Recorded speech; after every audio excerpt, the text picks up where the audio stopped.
পরোটা তৈরি করার জন্য এখানে আমি একটি বোলের মধ্যে নিয়েছি 1.5 কাপ আটা, নিয়েছি হাফ চা চামচ লবণ, 1 চা চামচ চিনি, আর নিয়েছি হাফ কাপ কেটে যাওয়া টক দই।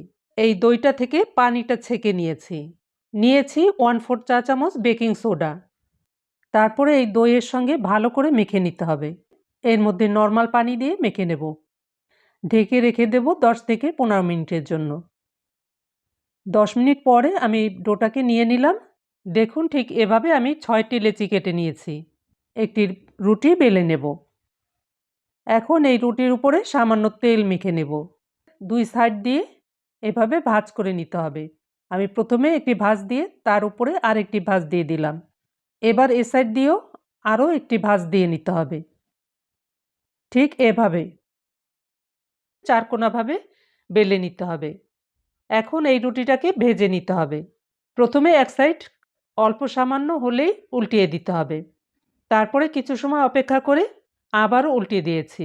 আমি 1 চামচ ঘি এবং 1 চামচ তেল দিয়েছি। চুলার জালটাকে মিডিয়ামে রেখে পরোটাগুলিকে ভেজে নিতে হবে। এই পরোটা একবার খেয়ে দেখবেন, ভীষণ মজা। একইভাবে আমি সব পরোটাগুলি ভেজে নিয়েছি। পরোটাগুলি যেমনটা ফুলেছে তেমনটা হয়েছে নরম এবং খেতেও দুর্দান্ত।